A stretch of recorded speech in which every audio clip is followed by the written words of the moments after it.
पिछड़ा जन विकास सेवा संस्थान के तत्वावधान में प्रेस क्लब हजरतगंज लखनऊ में एक प्रेस वार्ता का आयोजन किया गया, जिसको संबोधित करते हुए पिछड़ा जन विकास सेवा संस्थान के राष्ट्रीय अध्यक्ष पुरुषोत्तम सिंह वर्मा ने कहा कि वही देश पे राज करेगा, वही देश पे राज करेगा, वही देश पे राज करेगा। द्वारा प्रेस क्लब में प्रेस वार्ता का आयोजन किया जा रहा है। कौन कौन से महत्वपूर्ण मुद्दे हैं जिसको लेकर प्रेस वार्ता है? ये हमारा मानना है कि हमारे जो पिछड़े वर्ग समाज का है, इनके हर और अधिकार जो नहीं मिले हैं, तो उसकी वजह यह है कि हमारे संस्थानों में लोगों की कमी है, उनका अभाव है, जिसकी वजह से उस कानून तो बन जाते लेकिन अमली जामान उस पर नहीं पहनाया जा पाता है।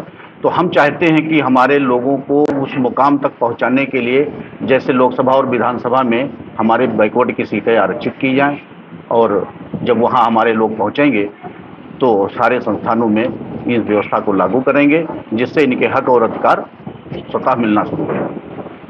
किसी पार्टी से भी बात हुई है?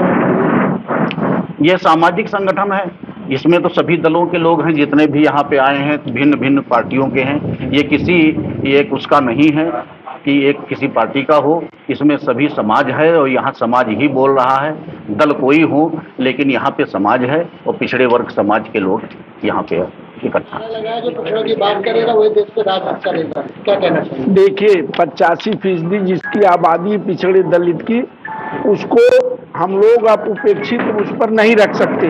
पिछड़ा जन विकास सेवा संस्थान जो नॉन पॉलिटिकल प्लेटफार्म है, केवल जन जागृति के माध्यम से लोगों को सचेत कर रहे हैं हम लोग कि चाहते हैं सबका साथ सबका विकास, और किसी को अंधेरे में नहीं रख सकते अब लोग।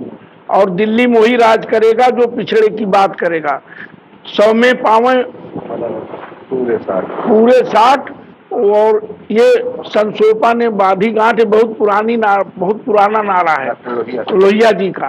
तो हम लोग ये मानते हैं कि अब लोग समाज में सचेत हो गए हैं, और ये पुरुषोत्तम भाई जो प्रदेश के हमारे ऑल इंडिया के अध्यक्ष हैं, उन्होंने जो ये जन जागरण चलाया है, ओबीसी विभाग के कांग्रेस पार्टी में बहुत दिन तक महासचिव उत्तर प्रदेश में रहे और बहुत अनुभवी साथी हैं। और मैं ये कहना चाहता हूँ कि जो है इस प्रेस वार्ता में कि माननीय राहुल गांधी जी ने अभी कल तालकटोरा स्टेडियम में साफ साफ कहा कि पिछड़ों के बिना ये देश चलने वाला नहीं है। पिछड़ों का हक जो मारा गया है उसको मैं पूरा करूंगा, और हम लोगों की मांग है कि किसी भी तरह से पिछड़ों को प्रताड़ित ना किया जाए। उत्तर प्रदेश सरकार से निवेदन है कि जो पिछड़ों का जो बैकलॉग खाली है उसको भरा जाए। मैं यही कहना चाहता हूँ, सीटों का आरक्षण उसी हिसाब से किया जाए जैसे पंचायती राज में माननीय स्वर्गीय राजीव गांधी जी ने कर रखा है। हम तो ये कहना चाहेंगे जो हमारे पूर्वजों ने लड़ाई शुरू की थी उसको आगे बढ़ना चाहिए। जैसे छत्रपति साहू महाराज ने 1902 में आरक्षण की व्यवस्था 50% की शुरुआत किया था उन्होंने, और ज्योतिबा फुले और सावित्रीबाई फुले ने शिक्षा के अधिकार की शुरुआत की थी। तो जो हमारे और बाबा साहब डॉक्टर अम्बेडकर ने कहा कि एजुकेट, एजिटेट, ऑर्गेनाइज से शुरू किया था। तो उसी बात को हमको आपको आगे बढ़ाना है, और जब तक हम किसी के पिछड़कू बने रहेंगे, कोई भी पार्टी हो पिछड़कू बने रहेंगे, तो जब उनसे जो बचेगा वही हमारे हिस्से में आएगा। तो इसलिए अभी तक जो है समाज के लोग पिछड़कू, चाहे पिछड़ा वर्ग हो, चाहे शेड्यूल कास्ट का हो, चाहे ओबीसी, ये किसी न किसी के पिछड़कू हैं।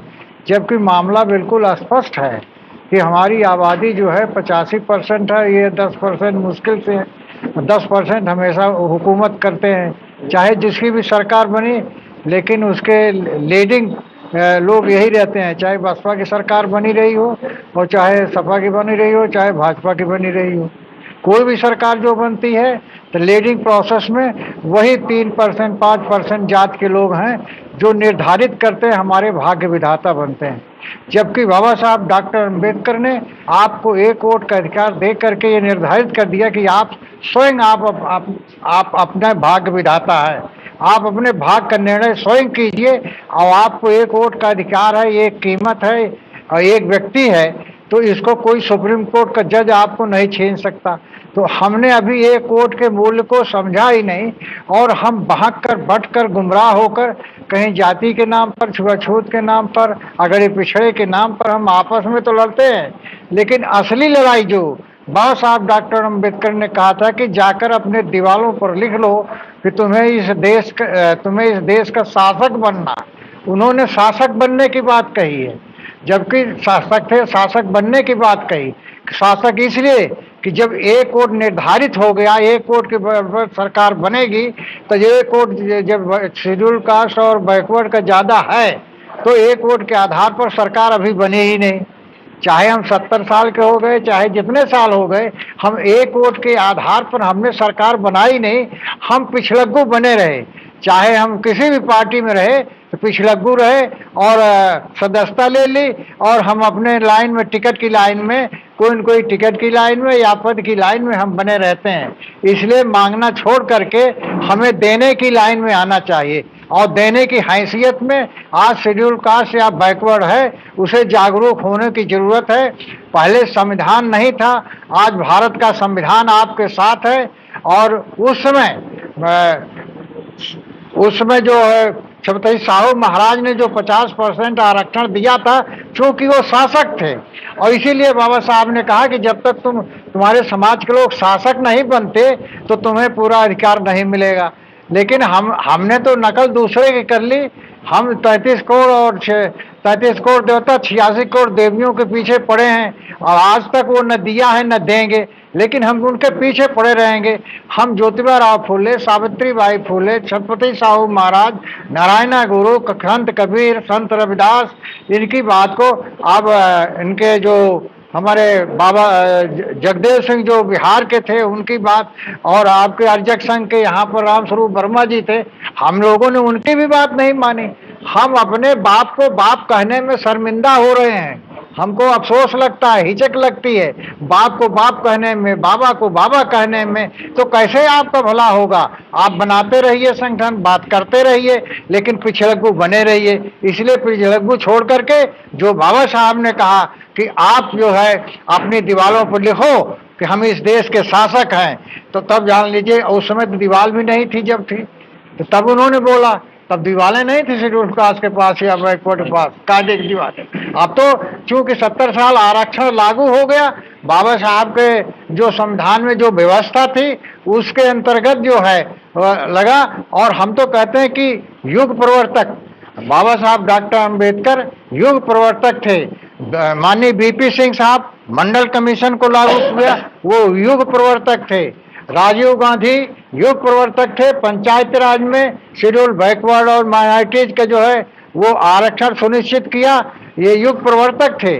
जो काम पहले कभी न हुआ है वो काम डॉक्टर अंबेडकर ने किया, छत्रपति साहू महाराज ने किया, और इसके पहले कोई देवी देवता सामने नहीं आज तक आया। धन्यवाद।